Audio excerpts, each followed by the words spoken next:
উপর থেকে, আকাশ থেকে, আসমান থেকে ফয়সালা আসছে। আপনি একটাবার ভাবুন তো, একজন মা তার হাতটা কীভাবে আছে, একটুবার বলেন তো দেখি। সারা জাতি জানেন যে ওনাকে স্লো পয়জনিং দিয়ে ধীরে ধীরে এমনভাবে মেরে ফেলা হবে জাতি যেন বুঝতে পারে না।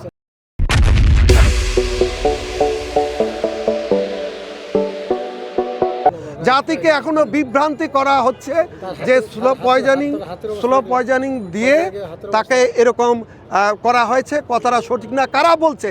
ও ফেসিস্টরা বলছে, ওই স্বৈরাচাররা বলছে, সাধারণ মানুষ কিন্তু বলছে না।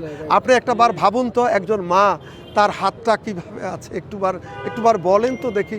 এটা দেখলেও তো আমাদের হৃদয়ে কান্নায় আমরা ভেঙে পড়ি। একজন মা যখন 80 বছর বয়স, তার হাতটা স্লো পয়জনিং না হলে একটা সুস্থ মানুষ বার্ধক্যজনিত কারণে, আপনার আমার সবার তো বাবা মা আছে, দেখেছেন একটা হাতকে তিনি নাড়াচড়া করতে পারছেন না, হাত ফুলে গেছে, তার শরীরটা কী অবস্থা হয়েছে। তারপরে তিনি দেশের মানুষ কেমন আছে, দেশের মানুষ কী অবস্থায় আছে, গণতন্ত্র কী ব্যবস্থা আছে, সেই কথা তিনি ভাবছেন। কিন্তু খুনি হাসিনা অত্যন্ত সুচতুর, অত্যন্ত চালাক। তিনি এমনভাবে স্লো পয়জনিং দিয়ে তাকে মৃত্যুর দিকে ধাবিত করেছে, এ জাতি যেন বুঝতে পারে না। কিন্তু জাতির সবাই কিন্তু বুঝে ফেলছে তার চালাকি, তার চতুরতা। তার দেখেছেন আল্লাহর গজব, আল্লাহ দুনিয়ায় দেখেছে। তার যে ফাঁসি হয়েছে, এটা কি জনগণ করেছে? এটা ছাত্র আন্দোলনের পরবর্তীতে যে ছাত্রগুলো গুলি করে এতগুলা ছাত্রের প্রাণ তিনি শেষ করেছে, আল্লাহর তরফ থেকে আমি মনে করি ফয়সালা উপর থেকে, আকাশ থেকে, আসমান থেকে ফয়সালা আসছে।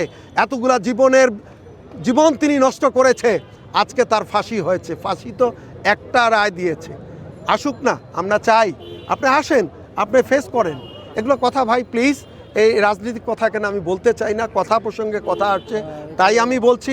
আমি আপনাদেরকে করজোর করে অনুরোধ করি, প্লিজ এই প্রশ্নগুলো না করা ভালো।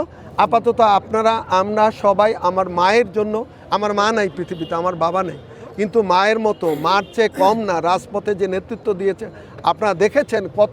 এইখানে কালকে একজন 80 বছরের একজন বাবা বয়সী, তিনি কী কান্না করেছেন তার জন্য, কত দূর দূরান্ত থেকে আসছেন। বাট আমাদের পার্টি ডিসিশনের কারণে আজকে দেখেন আমরা এখানে শান্ত, ওইভাবে আসেনি। আমি এই এতদিনের মধ্যে আজকে এসেছি, আমার বিবেকের দ্বারা তো কষ্টের থেকে মনে আসে, আমি এখানে কাছে দোয়া করলে মনে হয় কার হাত যে আল্লাহ কবুল করবেন। এখানে অনেক লোক আছে, কার হাত যে আল্লাহ কবুল করবেন, কার কবুলের মধ্য দিয়ে আমাদের দেশনেত্রী বেগম খালেদা জিয়া হায়াতে তৈয়বা দান করবেন, শেফা দান করবেন।